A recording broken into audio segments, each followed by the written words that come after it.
शांति। आज 10 जून 2024 है। बाप दादा हमेशा दिल की सफाई और सच्चाई के साथ साथ बुद्धि की भी क्लैरिटी, बुद्धि के भी सफाई की बात करते हैं। कल हमने दिल की सच्चाई और सफाई का अर्थ समझा। आज हम समझेंगे बुद्धि की क्लैरिटी क्या है, बुद्धि की लाइन क्लियर होना किसको कहा जाता है। सुनते हैं आज का स्लोगन। बाप दादा के डायरेक्शन को क्लियर कैच करने के लिए मन बुद्धि की लाइन क्लियर रखो। समय के समीपता के प्रमाण आजकल वायुमंडल में अशांति बढ़ती जा रही है और साथ साथ हलचल भी बढ़ता जा रहा है। चारों ओर दुख की लहर है, चारों ओर भय का भी लहर बढ़ता जा रहा है। इसलिए बाबा कहते हैं आगे चल कर के ये वातावरण, ये वायुमंडल और ही घना होता जाएगा, दुख के वातावरण में बदलते जाएंगे, अशांति के वातावरण में, वायुमंडल में बदलते जाएंगे। तो इसीलिए हम ब्राह्मण आत्माओं की मन और बुद्धि की जो लाइन है बहुत क्लीन और बहुत क्लियर होना चाहिए, क्योंकि ऐसे वायुमंडल के अंदर अगर हमने अपने मन और बुद्धि को क्लीन और क्लियर नहीं रखा तो बाप दादा के इशारे, बाप दादा की कैचिंग जो है वो हम कैच नहीं कर पाएंगे। बाबा की टचिंग हमारे पास, हमारी बुद्धि में स्पष्ट रूप से आ नहीं पाएंगे। अगर हमने स्पष्ट रूप से बाबा की टचिंग को कैच नहीं किया तो मन मत भी मिक्स हो जाता है, परमत भी मिक्स हो जाता है, और जहाँ मनमत और परमत मिक्स हो जाता है वहाँ हम स्वयं धोखा खा लेते हैं और दूसरों को भी धोखे में ले जाते हैं।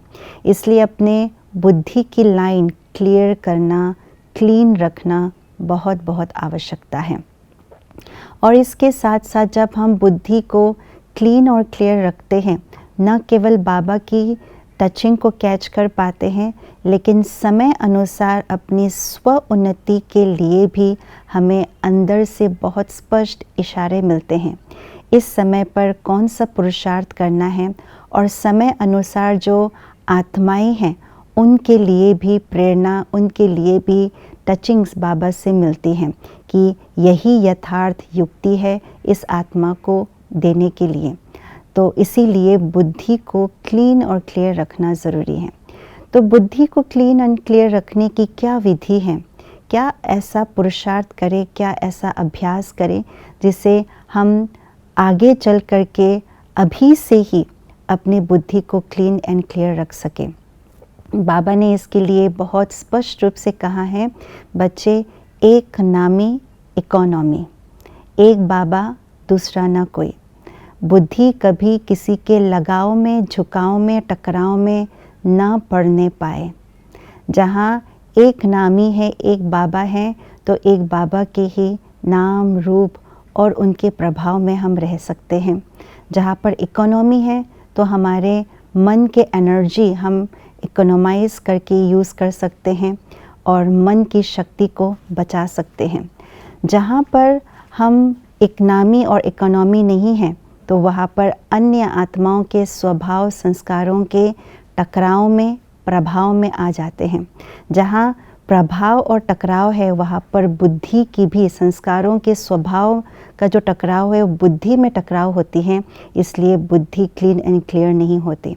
इसलिए बाबा कहते हैं इन सब टकराव से, प्रभाव से, लगाव से अपने आप को परे रखो। एक बाबा दूसरा न कोई, इकोनॉमी और एक नामी का अभ्यास करें, इसको पक्का करें तो बुद्धि सदा क्लीन और क्लियर रहेंगे और बाबा की जो टचिंग है वो आसानी से कैच कर पाएंगे। ओम शांति।